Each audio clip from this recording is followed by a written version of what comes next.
जय शनिदेव भक्तों, कुछ एक विषय छूट गया था वो भी बता देता हूँ। कई क्वेश्चन इसमें और भी आते हैं, जैसे क्या शरीर में एक से अधिक भूत प्रेत रह सकते हैं? तो हाँ, रह सकते हैं। और हमने भी कई लोगों के यहाँ से बहुत सारे प्रेत निकाले हैं, तो घरों में भी रह सकते हैं, बहुत सारे प्रेत रह सकते हैं। एक शरीर में 6, 7, 8, वरना तो अगर बहुत सारे तो 51, 52 भी आ सकते हैं, लेकिन उस शरीर से एक एक करके होके जाएंगे। एक साथ 6 या 7 रह सकते हैं। तो एक क्वेश्चन और इसमें वो होता है कि मनुष्य शरीर में प्रविष्ट होने के बाद भूत प्रेत क्या हरदम उसी में रहते हैं? नहीं, ऐसा नहीं है। जब तक 4 या 5 साल ना बीत जाए, जब तक वो आपके शरीर में पक ना जाए, आपकी अहम वृत्ति को ठीक से पकड़ ना ले। मैं फिर से बताऊंगा कि कैसे घुसते हैं शरीर में। आपकी अहम वृत्ति को पूर्ण रूप से पकड़कर आपके शरीर का संचालन न करने लग जाए, तब तक भूत प्रेत आपके शरीर से बाहर आ जा सकता है।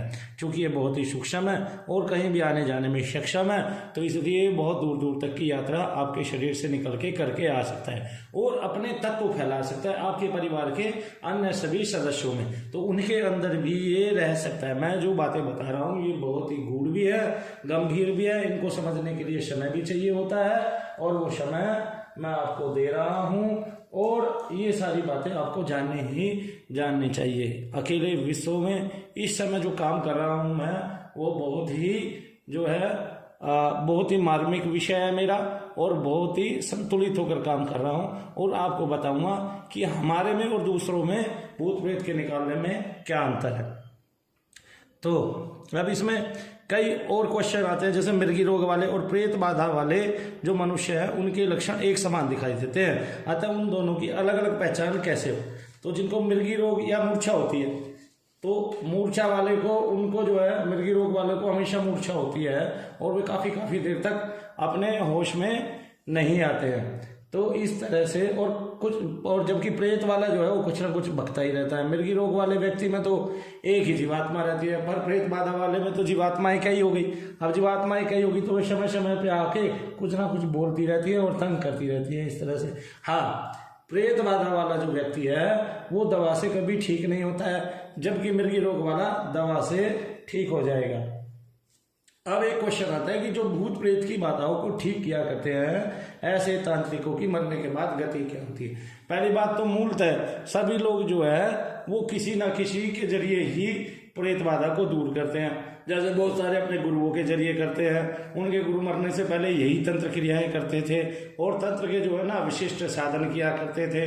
और लोगों में जो है ना, उन्होंने, चूंकि ये लोग सब भगवान का ही सहारा लेते हैं, तो जैसे काली का सहारा लेते हैं, मशानी का सहारा लेते हैं, अन्य कई माताओं का सहारा लेते हैं, ठीक है, शीतला माता का सहारा लेते हैं, और अन्य कई माताएं ऐसी हैं जिनका ये लोग सहारा लेते हैं। और कई ऐसे जो है ना भारत में ऐसे कई देवता हैं, जैसे आगरा में है एक देवता, तो उनका सहारा लेते हैं, बुलाकी बाबा जिनको बोलते हैं। ऐसे ऐसे देवताओं का सहारा लेके लोगों के घरों में कुछ ना कुछ प्रेत अधिक घुसा देते हैं, उनके तत्वों को घुसा देते हैं, जिसके बाद इनसे पार पाना मुश्किल हो जाता है। तो उनकी गति क्या होती है कि वो मरने के बाद प्रेत ही बनते हैं, चाहे वो किसी गुरु के सहारे से करे, चाहे किसी अन्य के सहारे से करे। अब मनु भैया की पत्ती कैसे अलग हुई? मनु भैया की पत्ती ऐसे अलग हुई कि आप जब भी आके देखते हैं तो मनु भैया जप करते हैं, हवन करते हैं। जप और हवन करने से ही इसको निकालते हैं। आप देखेंगे मनु भैया जो मैं काम कर रहा हूँ, वही काम पहले लोग किस रूप में किया करते थे? कोई जल में, तालाब में नहलाकर, ठीक है, महिलाओं को, और क्या कहते हैं, उनके प्रेत निकालता था। कोई कैसे निकालता था? जब तक मनु भैया ने नारियल और सामग्री नहीं ली, तब तक किसी ने नारियल और सामग्री करके नहीं दिखाया। तो पहले क्या था, अब क्या था? लेकिन मनु भैया जी ने भी इस पत्ती को एक दिन में नहीं पा लिया है। कोई करत करत अभ्यास के जड़मती होत सुजान। और इस तरह से जो है वो लोग जो है क्या कहते हैं, मरने के बाद जो है सीधे सीधे भूत प्रेत योनि में जाते हैं। बस ये विशिष्ट है कि वो मरने के बाद और भी ज्यादा जो है ताकतवर होते हैं सामान्य भूत प्रेत की बजाय। उनको वो जिन्नों से भी ज्यादा ताकतवर होते हैं।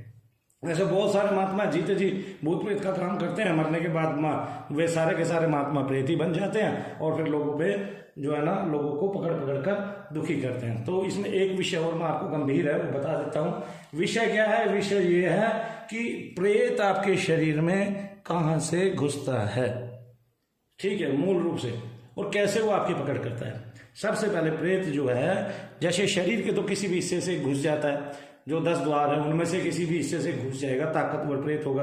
और शरीर के भी कई बार प्रेतों को इतना बलवान हो जाते हैं घुसते घुसते कि शरीर के ऊपर सीधा कूद के सीधे ही घुस जाते हैं। छाती पे कूदे छाती से घुस गए, कमर से कूदे कमर पे घुस गए, और आपकी जब शक्ति को तब शक्ति को भी पीते रहते हैं। इतने बलवान और बलिष्ठ हो जाते हैं। क्योंकि बहुत सारे भूत प्रेत जो है ना, मरने से पहले जो है साधनाएं किया करते थे, दूसरों के भूत प्रेत निकाला करते थे। इस तरह से बढ़ता जाता है, घटा कभी नहीं है। तो इस और जो है क्या कहते हैं, ध्यान देने की जरूरत है कि शरीर में प्रविष्ट होने पर भूत प्रेत कहाँ रहते हैं। सबसे पहले तो ये हमारी अहम वृत्ति को पकड़ता है, अंतःकरण को पकड़ता है और वहीं पर चला जाता है। और हमारी श्वास नलिका के माध्यम से भी ये चलता रहता है। इसके माध्यम से ये हमारे शरीर के अंगों पे कब्जा करता है। इसलिए आप देखते हैं कि भूत प्रेत वालों का ज्यादातर श्वसन बाधा उत्पन्न हो जाती है। यानी कि आज तक 2 महिलाएं तो ऐसी मेरे पास भी आई है जिनको श्वसन रोग था और वो बिल्कुल ठीक हो गई। यानी कि श्वास लेने में कठिनाई उत्पन्न करते हैं, किसी के गले में बैठ जाते हैं, बैठने को जो है, क्योंकि ये वासनाग्रस्त होता है, वासना में होता है इसका शरीर, तो ज्यादातर नाभि के नीचे महिलाओं को बैठता है।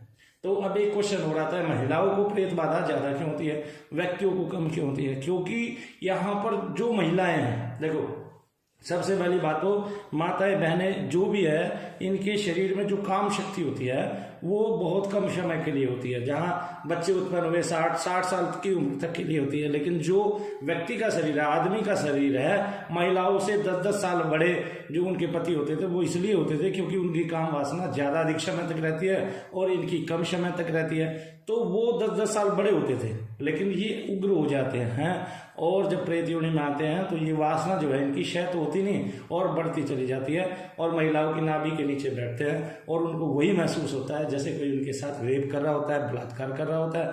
तो इस तरह से महिलाओं को प्रकृति की सारी महिलाएं तो झेलनी पड़ती हैं, पुरुष भी झेलने पड़ते हैं। तो इस तरह से पुरुष को तो बहुत कम हुआ करते हैं। पुरुष को तो जो प्रेत आता है ज्यादातर वही गाली गलोच वाला, लठ पकड़ वाला, इधर उधर मारने वाला, दारू पीने वाला, उसी तरह के जो है ना प्रेत आते हैं। बाकी तो बड़े बड़े महात्मा भी मर के जो इस तरह जीते जी भूत प्रेत का काम करते थे, वे भी महिलाओं को इस तरह से, क्योंकि वासना उनकी क्षय नहीं होती, वासना शरीर में लेके जो है भक्त बन जाते हैं भगवान के और फिर जो है क्या कहते हैं दुखी होते रहते हैं और दुखी करते रहते हैं लोगों को। तो इस तरह से ये सारा का सारा, और ये हमारे ऊपर ऋणी है। जैसे देव ऋण होता है, पितृ ऋण होता है, ऐसे ही प्रेत ऋण होता है। हमारा कोई ना कोई ऋणानुबंध उनके साथ होता है, तभी वो हमारे शरीर के अंदर आते हैं और जैसे ही वो टूटता है तभी ये स्वस्थता से चले जाते हैं। अब हम इसमें क्या करते हैं, प्रेत तो रहता है वो, लेकिन हम जब उसके लिए